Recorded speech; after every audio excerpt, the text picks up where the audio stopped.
पत्रकार म्हणून अजित पवारांना साधारण 20 ते 23 वर्ष बघत असताना आणि त्यांचा कामाचा आवाका जाणून घेत असताना काही कामाच्या पलीकडच्या गोष्टींवरही नजर टाकणे गरजेची होती.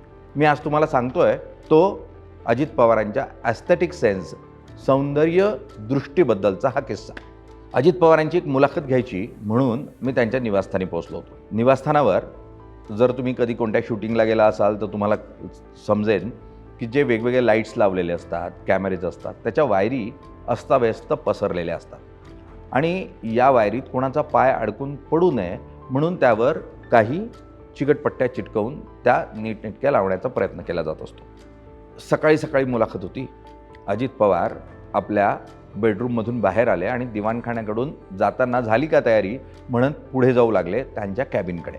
तितक्याच त्यांना पुढे एक वायर दिसली. वायर चिटकवलेली असली तरीही यात कुणाचा तरी पाय अडकू शकतो आणि कोणी पडू शकतो याची त्यांना जाणीव झाल्यानंतर तातडीनं त्यांनी हातानंच ती वायर बाजूला करत ती दरवाजाजवळ लोटली आणि कुणाच्या ती पायात अडकू नये असा प्रयत्न केला. मुळात अजित पवार हे इंजिनियर होते, त्यांचं शिक्षण काय होतं की नव्हतं याबद्दल चर्चा करण्याची ही वेळ नाही, पण त्यांना इंजिनिअरिंगमधलं ॲस्थेटिक सेन्स खूप उत्तम कळायचं. एकदा एका प्रकल्पाचं काम म्हणून त्यांच्याकडे आलं आणि त्या प्रकल्पाच्या कामामध्ये त्यांना पाण्याची टाकी आणि पूर्ण डिझाईन हे कसं आहे हे दाखवण्याचा प्रयत्न झाला. ते झाल्यानंतर अजित पवारांनी थेटपणे इंजिनिअरिंगला विचारलं की यात उत्तर कोणती आणि दक्षिण कोणती. ते समजून घेतल्यानंतर त्यांनी उतार कोणत्या बाजूने हे समजून घेतला आणि हे तुमचं डिझाईनच चुकीचं आहे हे थेटपणे त्यांना सांगून टाकलं. त्यानंतर सगळे इंजिनियर अवाक झाले की अरे इंजिनियर आपण आहोत आणि अजित पवार आपल्याला सांगताय की डिझाईन चुकीचं आहे. अजित पवारांनी त्यांना मग त्यामागचं कारण सांगितलं. त्यांनी सांगितलं की मुळात पाण्याची टाकी ही तुम्ही उंचीवर ठेवायला हवी, ती खोलगट भागात नसावी, अन्यथा तुम्हाला नंतर त्याचा त्रास होईल. लगेचच इंजिनियर्सला ते निश्चितपणे पटलं आणि त्यांनी हो दादा आम्ही टाकीची दिशा बदलतो असं स्पष्ट केलं. इतकंच नाही तर या परिस्थितीमध्ये तुम्हाला एंट्रन्सपासून पूर्ण इमारतीची मांडणी ही वळवून घ्यावी लागेल अशी सूचना अजित पवारांनी केली आणि इंजिनियर्सनं कोणतीही काकू न करता त्याला मान्यता दिली. कारण इंजिनियर्सची चूक होती हे इंजिनियर्स नीटपणे लक्षात आलं. त्यावर अजितदादा मिश्किलपणे हेही म्हणाले की अहो इंजिनियर तुम्ही आहात की मी आहे, मला तुम्हाला सांगावं लागतंय, असे अजित पवार होते. इतकंच नाही, आणखी एक किस्सा सांगतो ॲस्थेटिक सेन्सचा. पिंपरी चिंचवड हा त्यांचा अत्यंत जिव्हाळ्याचा भाग. तिथे त्यांच्याच निकटवर्तीयापैकी एकानं हॉटेल सुरू केली.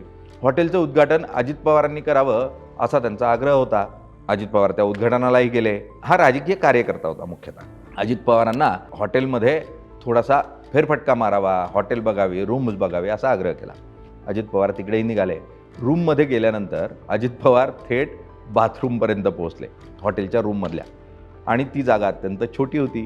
अजित पवारांनी त्याच राजकीय नेत्याला बोलवलं आणि म्हटले तू उभा राहा आणि उभा राहून मला फिरून दाखव, फिरता येतं आहे का असं म्हटल्यानंतर म्हणले जर तुलाही या बाथरूममध्ये नीट उभं राहता येत नाही आणि नीट फिरता येत नाही तर तुझा ग्राहक जो येईल त्याला आंघोळीची सुविधा कशी योग्य उपलब्ध असेल, त्याला योग्य पद्धतीने आंघोळ तरी करता येईल का, मग ही रचनाच चुकीची आहे असं सांगून त्यांनी हॉटेलच्या उद्घाटनाच्या दिवशीच कशी इंजिनियर्सनं किंवा त्या आर्किटेक्टनं केलेली रचना चुकीची आहे हे सांगून त्यात सुधारणा करायला सांगितली आणि मग त्या हॉटेल मालकानं, राजकारण्यानं लगेचच हमी भरली, दादा मी ही दुरुस्ती करून देतो. असे दादा जे फक्त उत्तम प्रशासकच नव्हते, वेळ पाळणारं नेतृत्वच नव्हतं, समाजकारण समजणारच नेतृत्व नव्हतं, तर ज्याला कलेची जाण होती आणि कलेतलं जे सौंदर्यशास्त्र होतं त्याचीही जाण होती आणि म्हणून